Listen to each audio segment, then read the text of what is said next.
Oui, je sais. Avoir un dictionnaire en 2025, c'est un achat qu'on pourrait nommer des plus particuliers.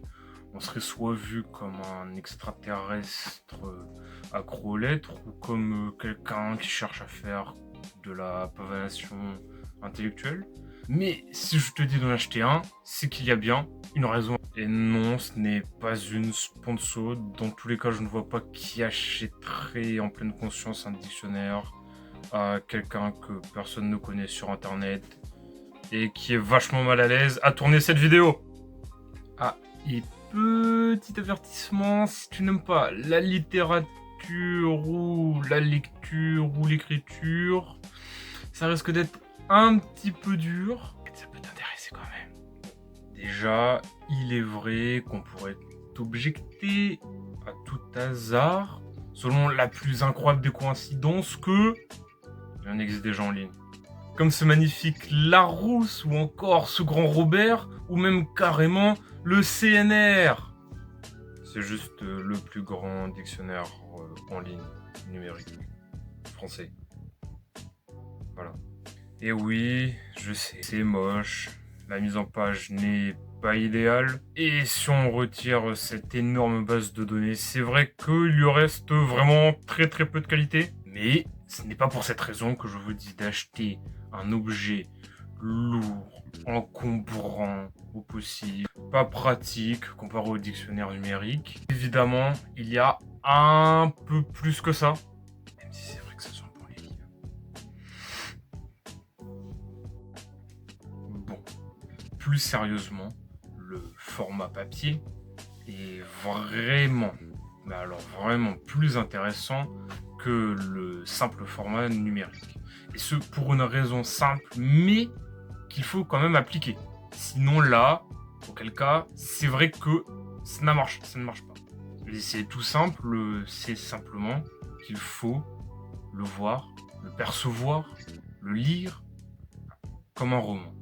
Parce qu'avec ça, on n'est non plus simplement dans une recherche de vocabulaire, bien que ça reste une raison pour laquelle on en achète un, évidemment, mais c'est également l'occasion de se perdre dans les lettres.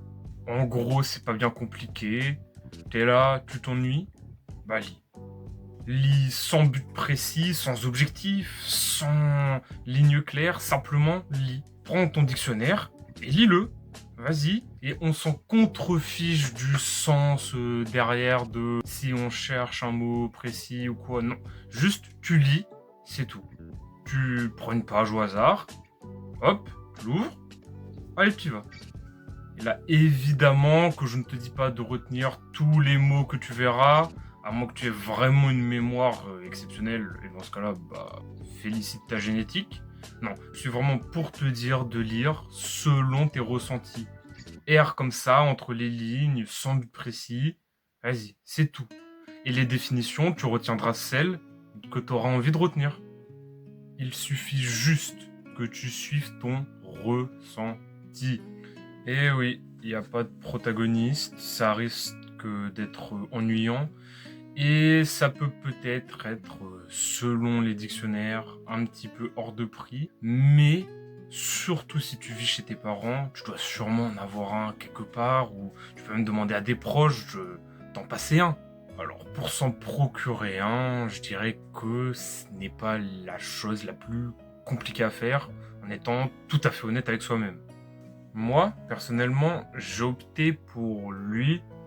Regardez-moi ce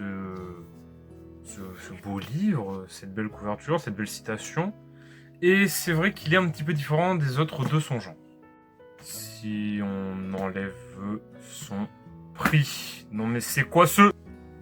Déjà, c'est vrai que si on regarde les pages, il est assez petit.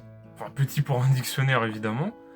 Mais si vous l'avez déjà compris, ce petit bébé n'est pas tout seul, il est lui, mais x3, en 3 tomes.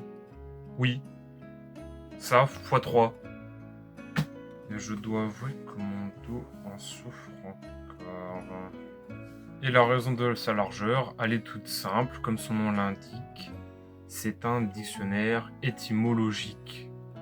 je vais partir du principe que tu sais ce que ça veut dire étymologie, mais donc oui, ce livre, c'est une sorte de testament, j'ai envie de dire, de l'histoire de France. Ça explore la déclinaison des mots, leurs origines, toutes leurs variations à travers le temps. Et franchement, je dois être honnête, c'est fascinant autant qu'effrayant. Enfin, je veux dire, un seul de ces livres, même si il est de taille pour un dictionnaire plus ou moins classique, à compter à l'échelle individuelle, bah déjà rien que ça, on peut vraiment s'y perdre, quoi. Il y a tellement de sens, d'histoires différentes, enfin, c'est vraiment complet, quoi. Et c'est vrai que lui, à la différence d'autres dictionnaires, eh bien, on peut aller dessus encore dans une nouvelle perspective d'apprentissage, mais cette fois-ci beaucoup plus ancrée dans notre histoire, dans l'origine des mots. Et si je dis ça qui peut faire une impression d'aparté, bah c'est car c'était aussi pour montrer que, bien que le dictionnaire soit de moins en moins utilisé, et aussi, on peut le dire très clairement vieux jeu, il y a encore plusieurs utilités qu'on peut, sincèrement, lui trouver. Après, oui, encore une fois, si ton objectif c'est purement pragmatiquement l'efficacité, bon, alors là, tout est relatif. Même si je pense que ce dictionnaire, en tout cas celui-là précis, il peut encore avoir une carte à jouer. Et si ça t'intéresse, ce que j'espère avec cette vidéo, tu peux donc demander à un de tes proches ou alors en acheter un afin de découvrir les bienfaits entre guillemets hein, que j'ai essayé d'élaborer. Et si tu n'es pas encore trop sûr si tu vas en acheter un ou pas, bah, le jour où tu vas dans une librairie, en somme, un endroit où il y a des livres, et bah là, tu peux t'asseoir quelque part, en prendre un, puis feuilleter quelques pages comme je t'ai dit. Sans but précis, simplement, tu divagues, tu y vas, de page en page. Bon, sur ce, je pense que je vais aller me shooter au dictionnaire. Et n'hésitez pas surtout à faire un retour ou à mettre vos expériences en commentaire. Sur ce, je te souhaite bon courage et à la prochaine.